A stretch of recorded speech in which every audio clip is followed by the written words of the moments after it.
What's going on? Welcome back to another episode of the Beginner Bike Giveaway series. Today is a very special day. I'm super stoked about doing this episode. Today, we're doing first impressions on the Suzuki DRZ 400S, the dual sport version of Suzuki's tried and true DRZ 400.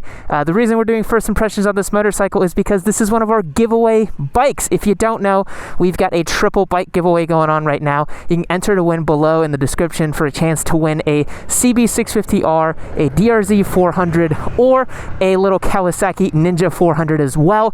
Click the links below, learn how you can get entered to win because you're not going to want to miss that. It's going to be super awesome. But today's star of the show is the Suzuki DRZ 400.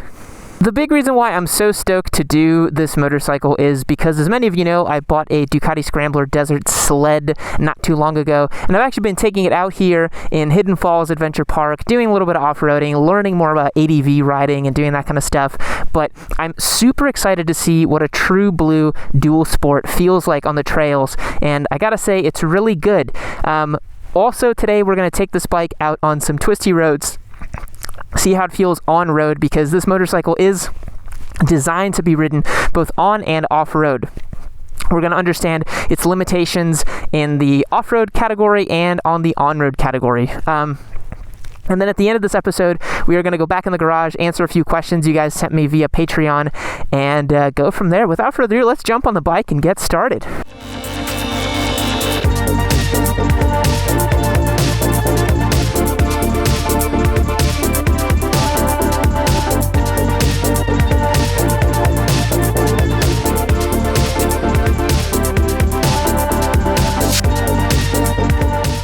So I thought it'd be fun to start off this video off-road because I feel like this is where the Suzuki really shines. When we get out on the road, I'm going to tell you guys a little bit more about that, but this is really where I feel like this bike is most comfortable and enjoys being ridden. The thing to note about dual sports is that although they look a lot like dirt bikes, they are in fact road bikes. They can be ridden on road, and compared to motorcycles that are designed specifically for off-road riding, they are quite a bit heavier. So the Suzuki weighs about 310 pounds if I remember correctly, and you know, something like a KTM 250SX or 350 is going to weigh in around 250, 260 pounds. So off-road motorcyclists, those specifically who do a lot of competition off-road riding, are very quick to point out that the Suzuki is a big pig of a bike. However, for me, because I'm used to riding a desert sled off-road, which weighs about 450 pounds, this feels like the lightest thing I've ever ridden in my life, which must be really funny to a lot of you hardcore off-road guys. But I swear, man, this thing feels so light, it feels so nimble, it's so much fun to just chuck around these trails, which we're just taking some really light trails. We're not going to be doing any super gnarly stuff, but it's just, I can't believe how easy it is to ride this thing off-road. It's like you're cheating, honestly. If you're used to riding a big ADV bike like the Desert Sled, something like a GS 1200 or an Africa Twin, a dual sport's gonna absolutely blow your mind. These bikes are awesome off-road, man. And it's really fun because I know that it has so much more in it than I can truly extract. It's the comparison I would make in an off-road capacity, like the Desert Sled would be like taking a Harley on the track versus the DRZ, which is taking like a 600 on the track. One is just, you know, you can have fun with both of them, but one of them is designed for where it currently is. Like the DRZ is designed for this kind of stuff. It's designed for forest roads and trails and this sort of environment, and it's just unbelievably easy to ride. You feel super confident tackling things. You don't feel like anything's going to be a big issue. You can slide the rear around a little bit. You can take on really big dips like this. You can just go down it, no problem. And you can slide the rear a little bit too. It's a lot of fun. It's a lot of fun. It's been a really edifying experience for me, someone who has very limited off-road capacities. I've mostly done on-road and track day type of stuff, but I've been getting more and more into the off-road side of motorcycling. It's been loads of fun. The other reason the Suzuki does super well off-road is the size of the tires. Not necessarily the compound that's in them or the knobbiness of it, which we'll talk about when we get it out on the road, but it's the fact that up front it has a 100 width tire, and then out back it's got a 120 width tire. To give you an example, the Desert Sled wears 120s up front and 170s in the rear. The reason why that's so much better for off-roading is because these tires can cut through things. You don't want super fat, wide tires when you're off-road. You want tires that'll cut through the environment. Like, look at this. It's just ridiculous how easy this is. I'm not a good off-road motorcyclist by any stretch. I suck off-road. But the DRZ really flatters my very limited abilities. Like, you can just, it's crazy what this thing can do.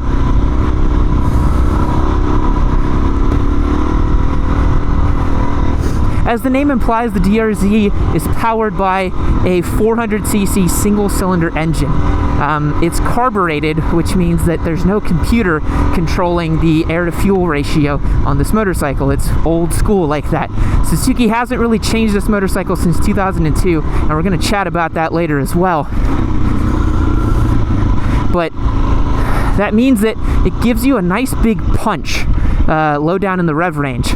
And because it doesn't have much weight to throw around, it feels nice and pokey. It's an engine that doesn't feel super stressed. It really kind of tractors up things. I haven't taken it on any extreme hill climbs or anything like that because I'm not good enough, but even for stuff like this, it just chews it up, you know? Woohoo!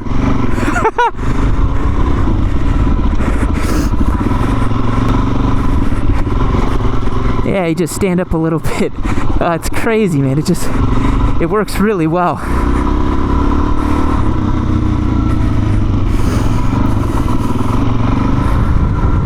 The other thing that's great about this bike is its 21-inch wheel.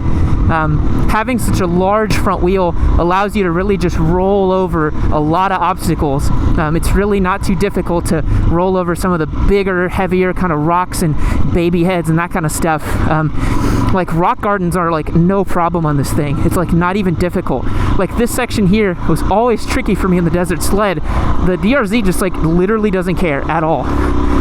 It just finds these little spots and ruts where it can grab traction. And that's because it has these really skinny tires, you know?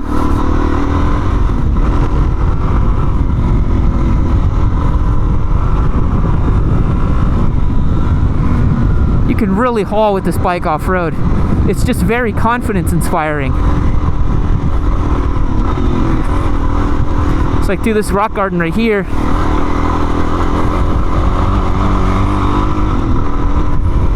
Just stay on the power and it just lightens up. So it's an incredibly impressive motorcycle off-road given my skill set. I think it's a lot of fun. But now let's go take it on-road on the highway and see kind of what I think about it there. Alrighty guys, now we are out on the actual open road with the DRZ 400. I'm going to show you the highway impressions of it because that's super important for people. I know this bike causes a lot of controversy in terms of its highway potential, but I'll take it on the road. I'll tell you what I think of it. But before we go at 60 miles per hour and that kind of stuff, I did want to show you like the slow speed stability of the DRZ, which is quite impressive. Also, it starts right up, which is great. I'm starting to really enjoy this motorcycle. So I'm going to make sure there's no one coming behind me. I'm going to go quite slow here. I just want to show you that normal conditions, this bike is so easy to balance. Like, I'm at nearly a dead stop right now. It doesn't feel wibbly wobbly at all. I think it's because it's so tall that it feels that way, but it just feels so stable at low speeds. It's super easy to maneuver. And that makes it a great city bike, which we will get into as well. We'll talk about that. Let's get going on the DRZ.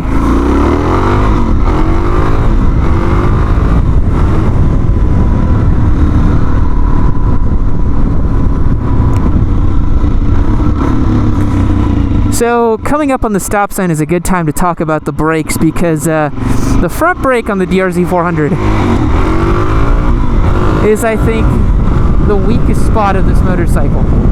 I can't even explain to you how unbelievably poor the front braking quality is. In the tighter, twistier on-road sections that I've taken this bike out on already, it just, oh my god, it feels like you're ultra late braking because of how bad it brakes. Like, you have to brake so much earlier with this motorcycle to get it stopped. And I think that's due to the fact that it comes with a single caliper up front, but I don't know if that's a full excuse, because, you know, the Scrambler, the Desert Sled, again, I don't want to compare it to, but it's the closest comparison I have, with that Brembo up front, stops so much better, and it's a single caliper as well. So I don't think it's a single caliper. I think it's due to the fact that in seeing, you know, the technology Suzuki has in this bike, or lack thereof, this is a motorcycle from 2002, basically. It hasn't really been updated in any significant capacity. It's been built basically the same since 2002, which isn't a bad thing. Suzuki definitely has the MO of, if it ain't broke, don't fix it, from what I've noticed. But here on the highway, we're stuck behind some cars here going about 50, but that's a good place to talk about it. This bike works great up to about 55 miles per hour. Up to 55, you can ride this thing all day long. It's no problem. It's perfectly fine. Bopping around town, maybe doing a quick little blast on the highway, and it's not, you know, an 80 mile per hour high like we have here in Texas. Maybe you're on a bit slower of a highway, but anything faster than that, and the Suzuki starts to kind of fall apart, which is expected. Like, it's a dual sport motorcycle. It's not going to be super great on the highway. We already all know this, but I'm kind of shocked at how bad it is on, like, highway kind of long commute type of things. I don't know how there's like a coalition of dudes who do huge road trips on DRC 400s, on oh, that was a Daytona, that's cool, on DRC 400s, on WR250s. Like, there's a legion of ADV dad bros who their goal in life is to show the world how tough their butt is and how much they can put up with how bad this bike is at 65, 70 miles per hour. Guys, it's really bad. But again, for the intended purpose of this motorcycle, I think it's fine. I think that if you're looking at one of these bikes, you're not trying to buy a highway blaster, you're not trying to buy a street bike, you're probably interested in taking this thing off-road, where it really does shine. It does phenomenal off-road.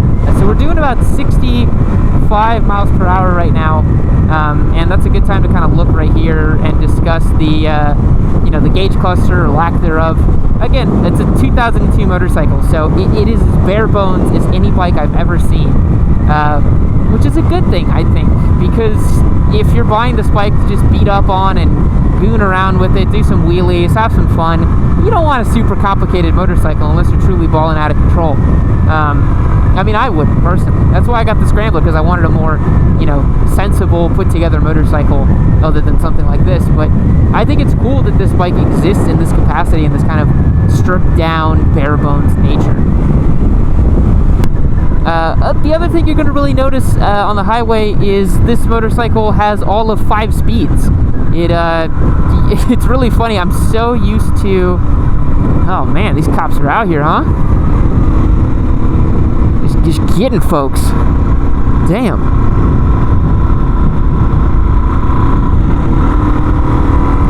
It'd be hilarious to get pulled over in this thing. I'd be like, really? I was speeding? Really? Yeah, so what was I saying? Jeez, let me think. Yeah, so the 5-speed box. Every bike I've ridden has a 6-speed, and it's so funny riding this thing, and I keep clanging up to 5th, trying to grab 6th every single time, because I'm like, oh, there's got to be another gear. There's got to be another gear. There is not. There are only 5. There's only 5 gears. Overall impressions of the highway, you know, it's exactly what you'd expect. It really sucks. It's just not good, but you have to make that compromise somewhere. And I think if it's a bike you're going to ride on the highway for like a little bit to get to a trail, or you're just going to bop around town and then go to a trail with it, makes all kinds of sense because of how good it is on the trail and how nice it is to ride off-road. But now, let's get it on a twisty road, one of my favorites here in Austin, called Lime Creek, and I'll tell you how it feels going down a little bit of twisty pavement. And then we'll go in the garage and answer your questions. So right out the gate, the first thing you'll notice on the DRZ, trying to ride it in anger down a twisty road, whatever you want to call it, I mean, it just fizzles out really quick at the top, right? It's not what it was designed for, so you can't really rev it out too much. Also, you don't have a rev counter, so you're going to want to make sure you're not blasting it off the rev limiter, you know? So the way it appears to like to be ridden on roads like this is, you know, smooth and mellow. I mean, you kind of ride it like you would any supermoto. You just kind of get more up on the tank, you try to get your arms up like this, get your foot out if you want to, because trying to lean in and make it like a sport bike, it doesn't really work. It doesn't like that. So honestly, the way I've been riding it down these kind of roads is just keeping it super upright, super neutral, like assuming the dad at the track day kind of vibes, just super upright, just, you know, just flicking it in there. No body position, no funny business, just very serious kind of riding with it right here, just kind of, you know, like this. It seems to like that best. And then momentum too. This bike is obviously a momentum sort of motorcycle. It doesn't really, you know, fire off of corners or anything like that. But the 400cc single does provide a ample poke off the low end, so I like keeping it lower in the revs just to kind of let the torque play more than the horsepower on this bike. There's those brakes again, man. The brakes are just, oh, we got a little GTR up there. That's cool. Let's see if we can keep up on a DRZ. It's unbelievable how bad the brakes are in this bike, man. But hey, there's a GTR in front of us, and I guess that proves that, you know, the little DRZ can keep up with a GTR. Can you imagine? It can't, guys. It really can't. Let's be real here. But it is fun. It's still fun to kind of flick it around corners and stuff, man. This guy's about to just leave me.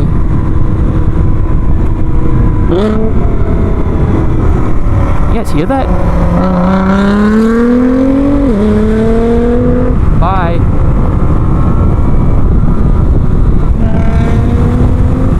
You know, I'm kind of, this is ridiculous. I'm keeping up with him.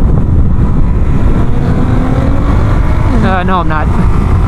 I mean, I can still see him. This is really funny.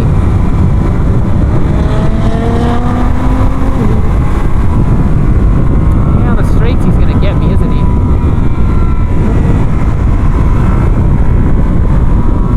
I mean, I can still see this GTR, so clearly the DRZ can do something right.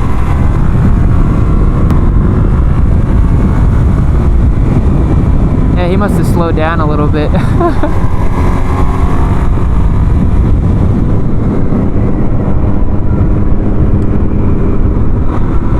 He just gave me a little wave.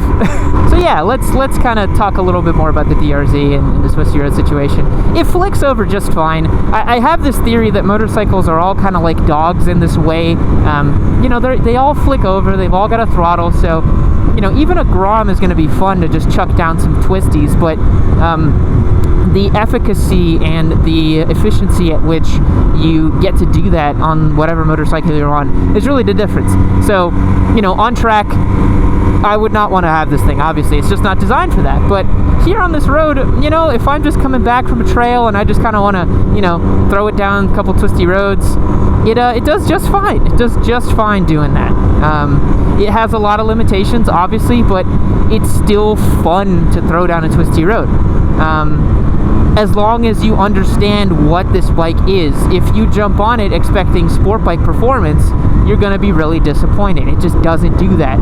But I have heard that with different gearing and with different exhausts, a couple jetting things, and some proper supermoto wheels and tires, this thing actually can do pretty well on twisty roads. I've seen plenty of supermoto guys just carving up racetracks with them, so you definitely can get them to do a lot of fun stuff, but out of the box, they don't really do it that well.